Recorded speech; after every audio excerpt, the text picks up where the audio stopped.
podemos hablar que después de la firma de los acuerdos de paz, la organización se ve la necesidad en este caso de tener que modificar sus formas de lucha, su forma de organización, porque ya es otro contexto, lo cual también era muy difícil al inicio, porque si se sostenía alguna reunión con empresarios o con gobiernos, siempre era visto por las bases como que eso no era bueno. Entonces se tuvo que hacer un trabajo en este caso de sensibilización y de concientización, que era necesario en este caso también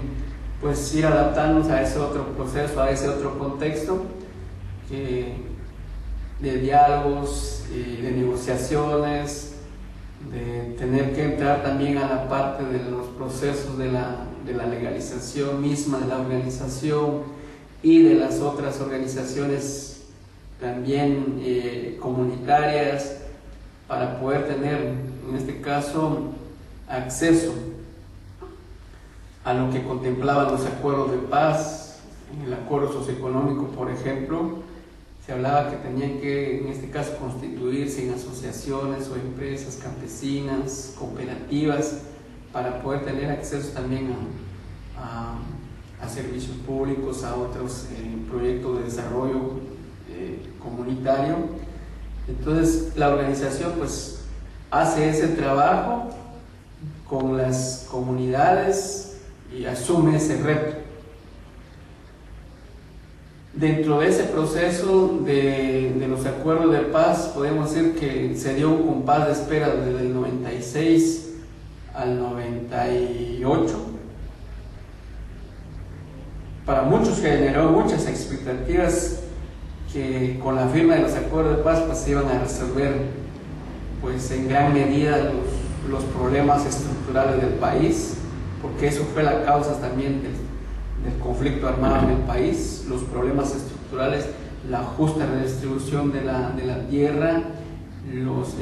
salarios de explotación, de hambre y de miseria,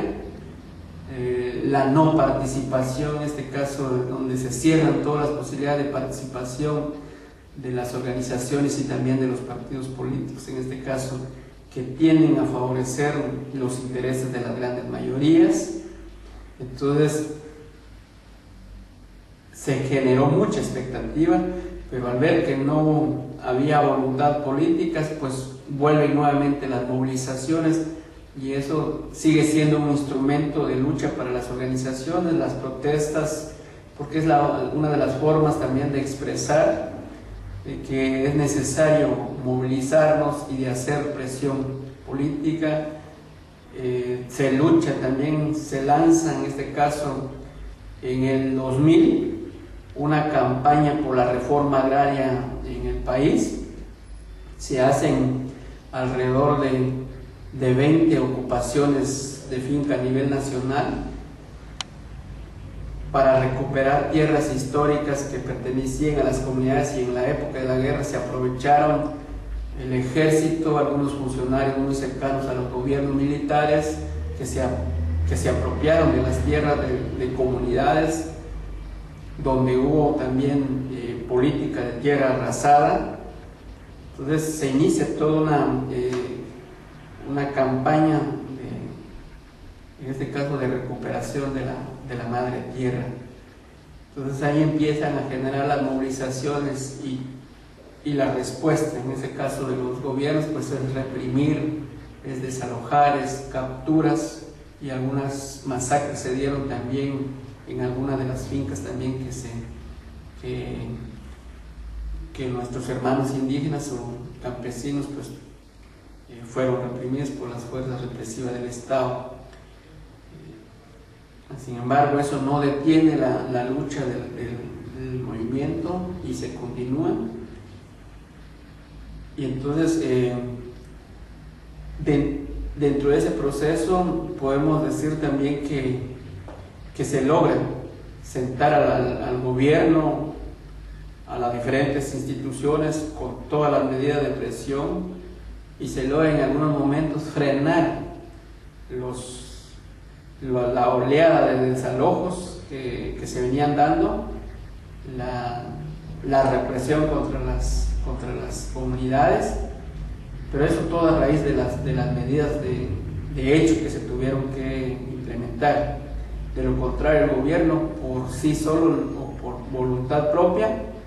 no lo hubiera aceptado. Entonces ya no es solo la protesta, sino también se lleva las propuestas, y ahí es donde se presentan las propuestas con relación a la problemática agraria en el país, con relación al problema del hambre y la miseria que se vive también en las comunidades, con relación a la necesidad de que también se deben implementar políticas públicas para ir resolviendo los problemas más de fondo y no seguir con políticas paliativas o asistencialistas que no son la solución en este caso de las necesidades más básicas, en este caso de las comunidades o de las grandes mayorías. Entonces es ahí como nuestra organización junto a otras se van proponiendo espacio de discusión con instituciones del Estado, con organizaciones no gubernamentales, inclusive con algunas organizaciones empresariales y el movimiento indígena y campesino. Se van entablando lo que se llamó la Mesa Nacional Alimentaria para abordar toda la problemática de la desnutrición crónica en el país, que ya se tenía datos que en 49 municipios del país había desnutrición crónica y que había necesidad de buscar, en este caso, una política y una ley que obliga, en este caso, a que desde las comunidades se puedan buscar también las soluciones y que no se imponen, en este caso, qué tipo de soberanía o de seguridad alimentaria se necesita en las comunidades. Y es ahí en ese proceso de esta discusión, de esta mesa, donde se van llevando propuestas con oposiciones muy fuertes del sector empresarial, pero se logra, en este caso, converger la mayoría de las organizaciones indígenas y campesinas, que logramos incidir y que se logra aprobar una política y una ley de seguridad nutricional alimentaria en el país, con principios rectores de la ley. Logramos en este caso que se incluyera la soberanía alimentaria, la inocuidad de los alimentos, es decir, que sean alimentos sanos y nutritivos, y que también se logre tener un control, en este caso de la importación también de los granos básicos también al país, para que no, en este caso, no lleguen semillas o granos transgénicos al país. Es decir, eso está contemplado dentro de la ley, dentro de la política que logramos ahí consensuar. Luego también nuestra organización participa en otros espacios también de la discusión sobre la necesidad en el país, porque es uno de los problemas de la conflictividad agraria en el país, que no existía una ley de catastro. Entonces era necesario que se estableciera una ley de catastro para determinar, porque también eran parte de los acuerdos de paz, era lo que se había acordado, que tenía que existir una ley de catastro para determinar cuáles son las tierras del Estado, qué tierras pues son ociosas,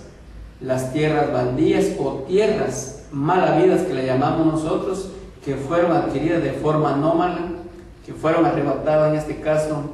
a sus legítimos propietarios.